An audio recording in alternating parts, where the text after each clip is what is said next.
Subscribe कीजिए the perfect classes channel को और बेल आइकन को दबाइए लेटेस्ट वीडियो सबसे पहले देखने के लिए।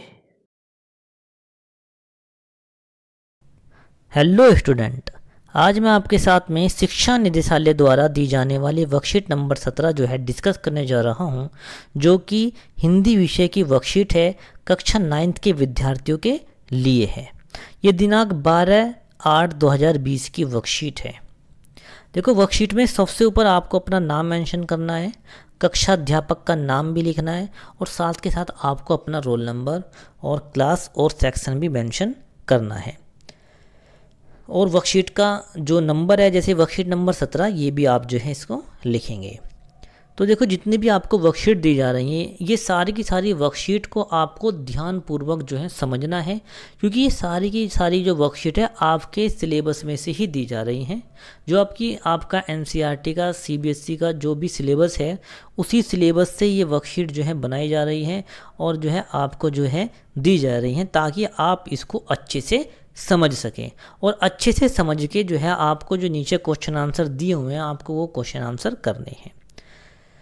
तो आज की जो वर्कशीट है, इस वर्कशीट में सबसे पहले जो है हमें एक जीवन परिचय दिया हुआ है। चलिए सबसे पहले जीवन परिचय को पढ़ लेते हैं। रसखान जी का जो जन्म है वो 1548 में हुआ और ऐसा माना जाता है कि उनका मूल नाम सैयद इब्राहिम था और वे दिल्ली के आसपास के रहने वाले थे। श्री कृष्ण भक्ति ने उन्हें ऐसा मुग्ध किया कि गोस्वामी विट्ठलनाथ से दीक्षा ली और ब्रज भूमि में जा बसे। सन 1628 के लगभग उनकी मृत्यु हुई। प्रस्तुत सेवैयों में रसखान जी ने श्री कृष्ण और कृष्ण भूमि के प्रति अपने समर्पण भाव व्यक्त किया है। यानी नीचे जो है सेवैया का ये अंश जो है नीचे दिया हुआ है, इसके अंदर रसखान जी ने जो है श्री कृष्ण और कृष्ण भूमि के प्रति अपना समर्पण भाव जो है व्यक्त किया है। चलिए इसको पढ़ लेते हैं। मानुष हो तो वहीं रसखानी, बसो ब्रज गोकुल गांव की ग्वारन। यानी यदि मनुष्य के रूप में मेरा जन्म होता है तो मेरा जन्म जो है कहाँ पर होना चाहिए? मेरा जन्म जो है गोकुल गांव के ग्वालों के बीच में होना चाहिए। यानी जो ब्रजभूमि के जो गोकुल गांव के जो ग्वाले हैं, उनके बीच में जो है मेरा जन्म होना चाहिए, ऐसी कामना रसखान जी करते हैं। दूसरी पंक्ति में क्या कहते हैं कि पशु हो तो कहाँ बस मेरो, चरो नित्य नंद की धेनु मझारन। यानी कहते हैं कि यदि पशु के रूप में मेरा जन्म हो, तो फिर वो कहते हैं कि यदि पशु के रूप में मेरा जन्म हो तो मैं जो हूँ, मेरा जन्म जो है गायों के रूप में होना चाहिए। और कौन सी गाय? ऐसी गाय जो कि श्री कृष्ण के गायों के साथ चरती हो या श्री कृष्ण के गायों के बीच में चरे। पाहन हो तो वहीं गिरी को, जो क्यों हरिछत्र पुरंदर धारण। आगे रसखान जी जो है वो कामना करते हैं कि है विधाता, यदि मुझे पत्थर बनाए तो उसी गोवर्धन पर्वत का बनाना, जिस पर्वत को श्री कृष्ण ने जो था अपनी उंगली पर उठा लिया था। जो खग हो तो बसेरो करो, मिली कालिंदी कुल कदम्ब की डारन। यानी आगे वो कहते हैं कि यदि पक्षी के रूप में मेरा जन्म हो तो मेरा बसेरा यमुना के तट पर स्थित वही कदम्ब वृक्ष हो, जिसके नीचे श्री कृष्ण जो था, जिसके नीचे श्री कृष्ण जो है बंसी बजाया करते थे। चलिए अब इसकी जो है पूरी व्याख्या जो है ध्यानपूर्वक पढ़ लेते हैं। प्रस्तुत पद में रसखान जी ईश्वर से प्रार्थना करते हैं कि यदि अगले जन्म में मुझे मनुष्य जीवन मिलता है, यानी जन्म मुझे मनुष्य के रूप में मिलता है, तो ब्रज के गोकुल गांव में ग्वाले के रूप में मेरा जन्म हो। और यदि मेरा जन्म पशु में होता है तो हे ईश्वर, मैं आपसे विनती करता हूँ कि मुझे जन्म नंद की गायों के बीच में देना, अर्थात मुझे नंद की गायों के साथ चरने का मौका मिल सके, जिन्हें श्री कृष्ण चराया करते थे। और अगर आप मुझे पत्थर बनाते हैं तो मुझे उसी गोवर्धन पर्वत का पत्थर बनाना जिसे श्री कृष्ण ने अपनी अंगुली से उठाया था और इंद्रदेव की बारिश से गोकुलवासियों को बचाकर उनका घमंड तोड़ा था।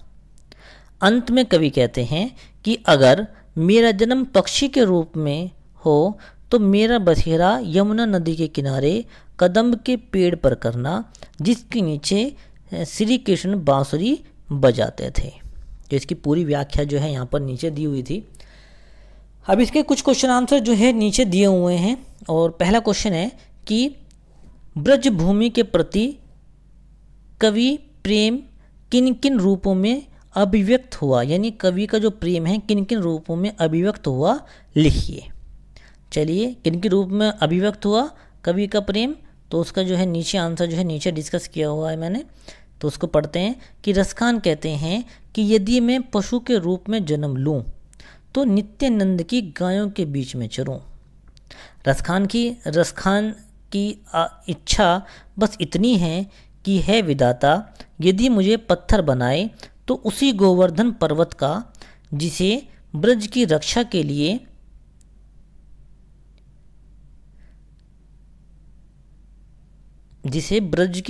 लिए इंद्र के कारण कृष्णा ने छतरी की भांति उठा लिया था। रसखान की कामना है कि यदि मैं पक्षी बनूं तो, यहाँ पर बनूं आएगा, यदि मैं पक्षी बनूं तो मेरा बसेरा जो है यमुना के तट पर स्थित वही कदम्ब वृक्ष हो जिसके नीचे खड़े होकर श्री कृष्ण बंसी बजाते थे या बांसुरी बजाते थे। तो इन रूपों में जो है कवि का जो है प्रेम जो है अभिव्यक्त हुआ है।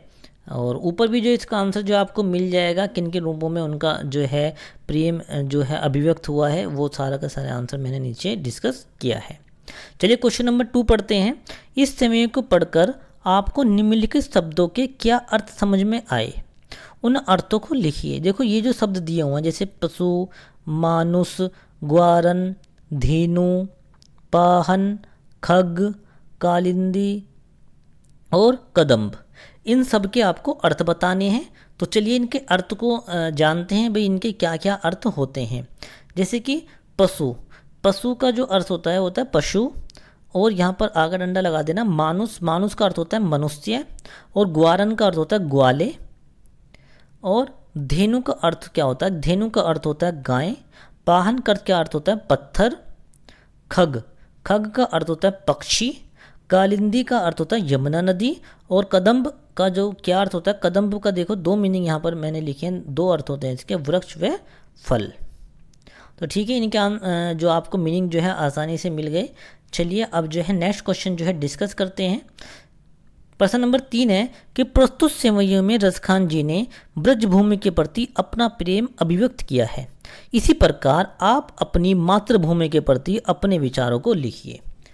यानी अब आपको जो है मातृभूमि के प्रति जो आपके जो भाव हैं वो आपको लिखने हैं कि आपके मातृभूमि के प्रति क्या प्रेम है, क्या भाव हैं, वो क्या क्या हैं, वो आपको डिस्कस करने हैं, वो आपको लिखने हैं। चलिए किस तरीके से लिखने हैं मैं बता देता हूँ, बाकी आप जो है इसको और बड़ा भी लिख सकते हैं और अपने तरीके से भी लिख सकते हैं। भारत हमारी मातृभूमि है, ये हमें प्राणों से भी प्रिय है। हमें अपने भारत पर गर्व है। हमारे देश की मातृभूमि सभ्यता व संस्कृति की, यानी हमारे देश की जो मातृभूमि है वो सभ्यता व संस्कृति की धनी है। यह महिलाओं को माता के समान सम्मान दिया जाता है। हमारी मातृभूमि प्राकृतिक संपदा की भी धनी है। यहाँ की जलवायु और मौसम काफ़ी रोचक है। यहाँ पर एक से बढ़कर एक महान व्यक्ति हमारी मातृभूमि पर जन्मे। हमारी मातृभूमि पर अलग अलग धर्म व संप्रदाय के लोग एक साथ मिलकर रहते हैं। यहाँ की विभिन्नता में एकता पाई जाती है। ऐसे में इस देश का नागरिक होना कितने सम्मान की बात है। तो ये क्वेश्चन नंबर 3 का आंसर था और ये आंसर जो है मैंने नीचे डिस्कस किया है और मैं आशा करता हूँ कि जो ये वीडियो थी हिंदी की 9th क्लास के विद्यार्थियों के लिए, ये वीडियो जो है आपको पसंद आई होगी। और यदि मेरी वीडियो जो है आपको पसंद आई है तो मेरी वीडियो को जो है ज़्यादा से ज़्यादा जो है लाइक कीजिए और ज़्यादा से ज़्यादा शेयर कीजिए, मेरे चैनल को सब्सक्राइब कीजिए। और बच्चों एक बात मैं आपको बता दूं कि बच्चों के जैसे कमेंट आते हैं कि आपको जो है वीडियो क्लियर नज़र नहीं आ रही, तो वीडियो में जब आप वीडियो देखते हैं तो ऊपर जो 3 पॉइंट बने होते हैं, 3 बिंदु बने होते हैं, वहाँ पर टच करना। तो वहाँ पर टच करने के बाद में कुछ ऑप्शन आते हैं, एक तो स्पीड का ऑप्शन आता है, एक आता है क्वालिटी का ऑप्शन। तो जब आप क्वालिटी का ऑप्शन देखेंगे तो वहाँ पर देखना कि आपने जो अपनी फ़ोन की या फिर जिसमें आप वीडियो को देख रहे हैं उसकी जो क्वालिटी है वो कितनी कर रखी है। तो आप उसको अपने अनुसार सेट कर लेना। किसी ने 144p कर रखी होगी या किसी ने 480p कर रखी होगी, तो जहाँ पर आपको वीडियो की क्वालिटी सही नज़र आने लगे आप उसको वहाँ पर सेट कर देना, तो आपको जो वीडियो है वो बिल्कुल क्लियर नज़र आने लगेगी। ठीक है, तो ये वर्कशीट थी, मैंने आपके साथ में डिस्कस की है और मैं आशा करता हूँ कि आप जो है इसी तरीके से लगातार पढ़ते रहेंगे और जो है अच्छे से वर्कशीट को समझते रहेंगे। धन्यवाद।